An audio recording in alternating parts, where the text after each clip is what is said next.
پاکێجی خێزانی لە فاستلینگ بێ سنوور بۆ ماوەی 1 مانگ ئینتەرنێت بەکاربێنە تەنها بە 18,000 دینار لەگەڵ پاکێجی خێزانی لە فاستلینگ. ئینتەرنێتێک بۆ خێزانەکە دابین دەکەی کە هەموو ماڵپەڕە نەشاو و خراپەکان سانسۆر کراوە. لەمەوە بەدووە پێویست ناکات چاودێری منداڵەکانتان بکەن. لەگەڵ فاستلینگ دڵنیا بن و چاودێریکردنی منداڵەکانتان بە ئێمە بسپێرن. ئێستا دەتوانن بەشداری پاکێجی خێزانی لە فاستلینگ بکەن لە ئەپلیکیشنی فاستبەی.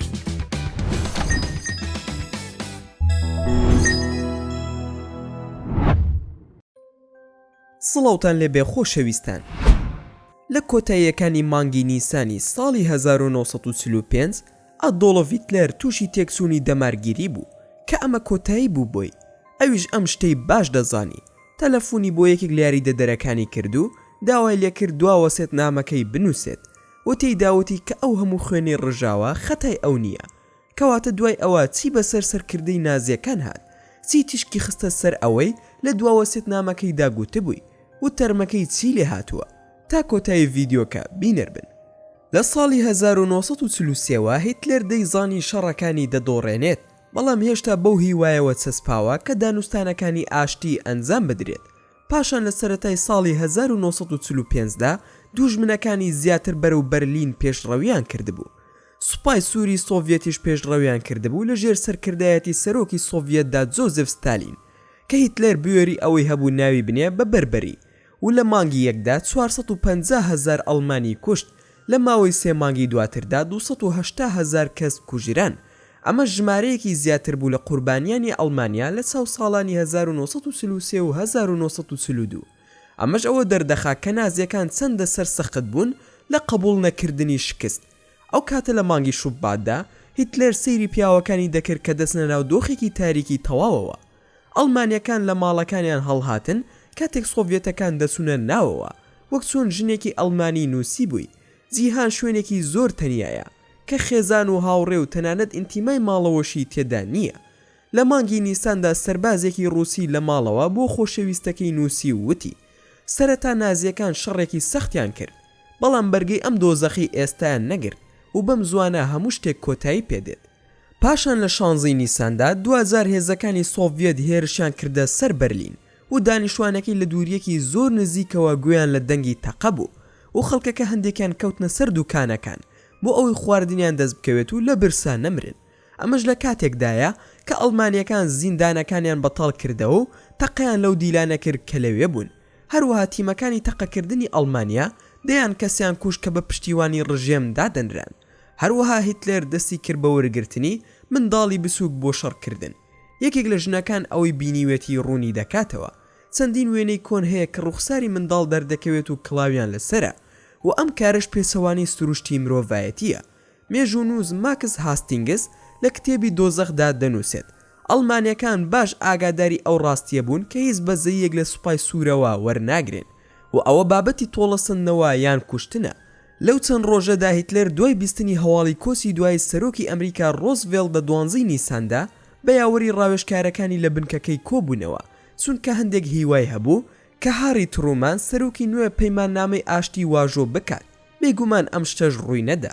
هیتلەر لە 22 نیساندا تووشی تێکچوون بوو کاتێک بیستبووی کە فەرمانەکانی بۆ دەستپێکردنی هێرشی پێچەوانە جێبەجێ نەکراوە و هاواری دەکرد و جنێوی بەو کەسانە دەدا کە خیانەتیان لێ کردبوو. لەو ڕۆژەدا 2000 هیتلەر دانی بەودانا کە هەموو شتێک کۆتایی هاتووە، کە ئەمەش 2 ڕۆژ دوای ڕۆژی لەدایک بوونی بوو. پێش ئەوی لە حەشارگەی خۆی بێتە دەرەوە سڵاوی لە ئامادەبوان کرد، پاشان گەڕایەوە بۆ شوێنی حەشاردانەکە. دەیزانی بەم زوانە ژیانی کۆتایی دێت، وەک چۆن دەیگوت هاوسەرگیری لەگەڵ خاتون ئیڤا براون دەکات. لە کاتێکدا ئەوەی سەرقاڵی کردبوو بابەتی شارنەوەی زێڕە بە نرخەکانی بوو. لە دوای نامەیدا بۆ هێرتا ئۆستەرمایەری هاوڕێی نووسیەتی نابێت هیچ کام لە زێڕەکان بە هیچ شێوەیەک بدۆزرێتەوە و کاتێک بەرەو کۆتایی دەڕۆشتن زۆرێک لە هاوکارەکانی هیتلەر پلانیان بۆ هەڵهاتن لە بەرلین دانا. هێرمان گۆرینگ یەکێک بوو لەوانە. گۆرینگ لە ڕۆژی لەدایکبوونیدا بە هیتلەری گوت کە کارێکم هەیە و پێویستە بسمە باشووری ئەڵمانیا، بەڵام لە ڕاستیدا هەوڵی ئەوەی دەدا کە گەنجینەی هوەری دزراوی خۆی لە بەرلینەوە بنێرێ بۆ شوێنێکی پارێزراو، چونکە ئەو نیگەران بوو لە دەستدانی شتگەلێکی بەنرخ و زۆری نەخایان تا هیتلەر بەم شتانەی زانی. هەروەها مارتن بۆرمان سکرتێری تایبەتی هیتلەر و ڕاوێژکاری پارتی نازی دوای بینینی کۆتایی هاتنی سەرکردەکەی هەڵهات. پاشان وەزیری پرۆپاگەندە جۆزف گۆبلس لە کاتێکدا خەڵکی بەرلین لە کۆتاییەکانی مانگی نیساندا لە ئازارێکی بێخەیاڵدا بوون، گۆبلس بەیاننامەیەکی کۆتایی دەرکرد کە تێیداوەتی بانگێشتان دەکەم بۆ شەڕکردن بۆ شارەکەتان، هەروەها بە هەموو ئەو شتانەی کە هەتانە شەڕ بکەن، لە پێناو هاوسەرەکانتان و لە پێناو دایک و باوک و منداڵەکانتان شەڕ بکەن.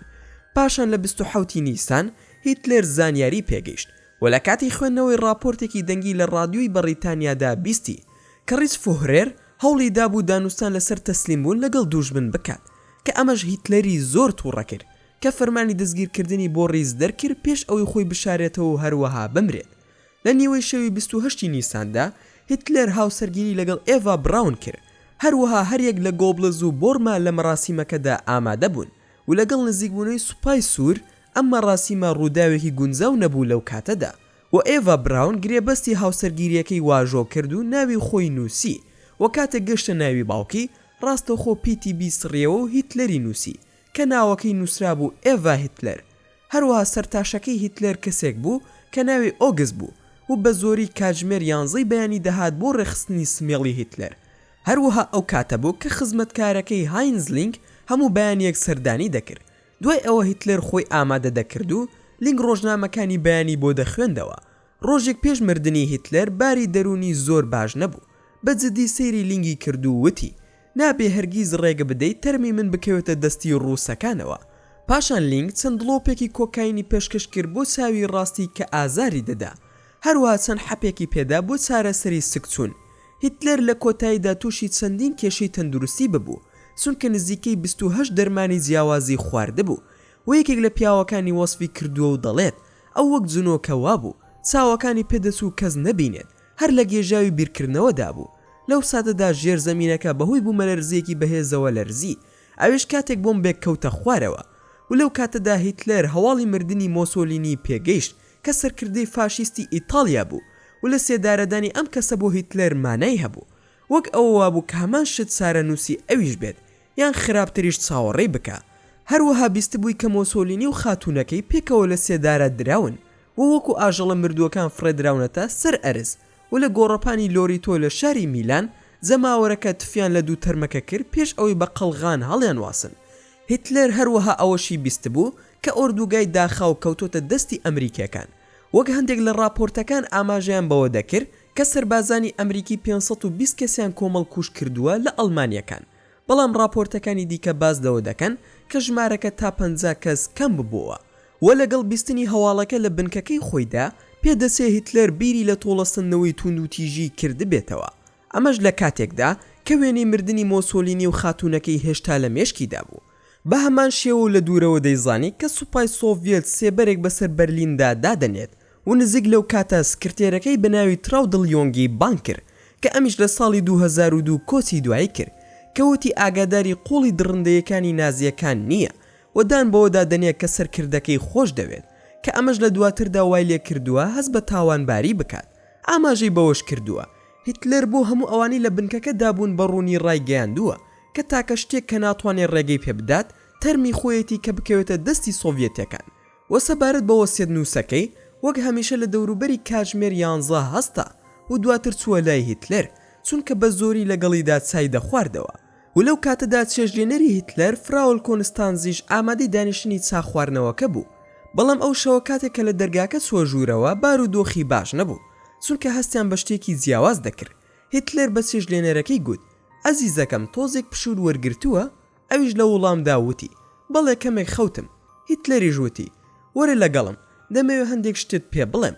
وتی یەکێک لەو شتانەی کە دەبێت ئەنجامی بدەن ئەوەیە کە تەرمەکەی من بسووتێنن، هەروە خۆڵە مێشەکەی بچێتە ناو کۆمەڵە هونەریەکانی کە لە پێشانگایەکە لە شارۆچکەی لێنز بۆ ئەوەی بچێتە لای کەس و کار و خێزانە دڵسۆزەکانی و هەر شتێکی دیکەی بە نرخی شم هەیە بچێتە دەستی پارتی کرێکارانی ئەڵمانیای سۆسیالیستی نەتەوەی. لێرەدا بەشێک لە وەسێتنامەکەی وشە بە وشە دەخەینە ڕوو. لەبەر ئەوەی پێم وانە بوو لە ساڵانی شەڕکردندا بەرپرسیارەتی چوونە ناو هاوسەرگیری لە ئەستۆ بگرم، ئێستا پێش ئەوەی ژیانم لەسەر ئەم زەویە کۆتای پێ بهێنم بڕیارمدا هاوسەرگیری لەگەڵ ئەو ئافرەتە بکەم کە دوای چەندین ساڵ لە هاوڕێیەتی ڕاستەقینە خۆ بەخشانە هاتەناو ئەم شارە کە نزیک بوو لە گەمارۆدان ئەویش بۆ ئەوەی چارەنووسی من هاو بەش بکە و هاوسەرەکەم خۆی ویستیەتی لەگەڵمدا بمرێت هەروەها باسیشی لەوە کردووە کە چۆن ژیانی خۆی فیدای خاکی وڵاتەکەی کردووە و لە ساڵی 1939دا ئەو سەبارەت بە هۆکاری شەڕەکەوتی کە بە تەواوی لەلایەن خەڵکە دەوڵەتمەدارەکانەوە داوا کراو بوو کە ئەوانش بەڕەچەڵێک جوولەکە بوون یان کاریان بۆ جوولەکەکان دەکرد و هیتلەر بوێری ئەوەی هەبوو کە بڵێت بەرپرسیارەتی سەرهەڵدانی ئەو شەڕە ناتوانرێت لەسەر من بێت تەنانەت مێژوو ئەو تاوانبار ناکات بۆ ئەو خوێنڕشتە لە شەڕەکەدا بەڵکو جوولەکەکانی جیهان و یارمەتی دەرەکانیان تاوانبار دەکرێن ووتی کە بڕیتانیەکان چارەسەرێکان بۆ پێشکەش کردووە بۆ ئەو شتێک کە ناوی لێنا کێشەی پۆڵندی ئەڵمانی بەڵام بەرپرسێکی ئینگلیز شەڕی دەویست نەک ئاشتی پاشان هەرێک لە هیملەر و گۆڕینگی بە خیانەتکار ناوبر و لیستی ئەو ناوانەی نووسی کە دەبێ هەندێک پۆست داگیر بکەن وە دوا قسەکانی لە سەروی هەموو شتێکەوە ئەوە بوو کە سەرکردایەتی و شوێنکەوتوانی میلەت دەبێ بە تونترین شێوە ڕەچاوی یاسا ڕەگەزیەکان پابند بکەن و بەرەنگاری تون لە دژی ئاشتی گشتگیری هەموو مرۆڤەکان و جوولەکە گەرای گشتگیر ببنەوە و لە بەرلین لە 29 نیسانی 1945 زاینی نزیک کاژمێر 4 بەیانی 4 شایەت حاڵ هەبوون بە ناوەکانی زۆ بز بۆرمان بێرگ دراڤ و کرێپس و بەم زوانە ئەم 4 کەسە دەمرن دواتر پاسەوانەکانی هیتلەر هەموو بەڵگەنامەکانی تایبەت بە شوێنی مانەوەی هیتلەر و بنکەکەیان لە ناو دەبرد پزیشکەکان فەرمانەکانیان جێبەجێ کرد و سەگە خۆشەویستەکەی هیتلەریان ژەهراوی کرد لە دەوروبەری ئەم کاتەدا کەسێک گوێی لە براون بوو کە دەیگوت من پێم باشە لێرە بمرم نامەوێت دەرباز ببم پاشان هەموو شتەکان کۆتاییان هات و سوپای سۆڤیەت هاتە ناو بەرلینەوە و جۆ بز هەواڵی مردنی هیتلەری ڕاگەیاند لە نامەیەکدا ئاماژەی بەوەدا کە کاتی مردنەکەی کاژمێر 30 خولەکی پاش نیوەڕۆی 30 نیسانی 1945 بووە کاتێک تەرمی هیتلەر و براون بە کوژراوی دۆزرانەوە دواتر لە باخسی شانزلەریدا ستوێنران شەڕەکە دوای مردنی هیتلەریش نەوەستا و چەندین تاوانی قێزەون لە ئەڵمانیا ئەنجام درا کە سوپای سۆڤیەت و ئەمریکا دەستدرێژیان کردە سەر زیاتر لە 2 ملیۆن ئافرەتی ئەڵمانی و نزیک 1 ملیۆن منداڵی نایاسایی پەیدا بوون وەک نەقیبێکی بەڕیتانی بەناوی دەیڤید فرایزەر دەڵێت ئەوەندە دڕندەی پیس لەم جیهانەدا هەیە کە هەژمار ناکرێن با هەمیشە هیوامان ئەوە بێت کە ئەم ڕووداوانە هەرگیز دووباران نەبێتەوە ئێوە شتیتان هەیە لەسەر هەڵسوکەوتی هیتلەر لە دوا ساتەکانیدا بۆ چون و پێشنیارەکانتان لە کۆمنتەکانی خوارەوەی ئەم ڤیددیۆیە لەگەڵمان بڵاو بکەنەوە و زۆر سوپاستان دەکەم کە تا ئێستا بینەری ڤیددیۆکەم بوون ئەگەر ڤیددیۆکەمتان بەدڵ بوو ئەوە هەر ئێستا لایکی ئەم ڤیددیۆم بۆ بکەن و هەروەها شێریشی بکەن لەگەڵ هاوڕێکانتاندا و لە بیرشتان نەچێت ئەگەر ئەتانەوێت هەمیشە بابەتی ناوازە لە کەناڵەکەی ئێمە ببینن ئەوە هەر ئێستا سبسکرایبی کەناڵەکەمان بکەن و زەنگۆڵی تەنیشتی سبسکرایبەکەش چالاک بکەن و لە بیرشتان نەچێت هەر ڕەخنەوە پێشنیارێکتان بۆمان هەیە دەتوانن لە کۆمنتی ئەم ڤیددیۆدا بۆمانی بنووسن و دووبارە و سێبارە سوپاستان دەکەم بۆ تەماشاکردنی ڤیددیۆکە تا ڤیددیۆیەکی تر و تا کاتێکی تر هەر شاد و بەختەوەر بن و خواتان لەگەڵ بێت و ئامانەتی خودا بن. پاکێجی خێزانی لە فاستلینگ بێ سنوور بۆ ماوەی 1 مانگ ئینتەرنێت بەکاربێنە تەنها بە 18,000 دینار لەگەڵ پاکێجی خێزانی لە فاستلینگ. ئینتەرنێتێک بۆ خێزانەکە دابین دەکەی کە هەموو ماڵپەڕە نەشا و خراپەکان سانسۆر کراوە لەمەوە بەدووە پێویست ناکات چاودێری منداڵەکانتان بکەن لەگەڵ فاستلینگ دڵنیابن و چاودێریکردنی منداڵەکانتان بە ئێمە بسپێرن. ئێستا دەتوانن بەشداری پاکێجی خێزانی لە فاستلینگ بکەن لە ئەپلیکیشنی فاستبەی.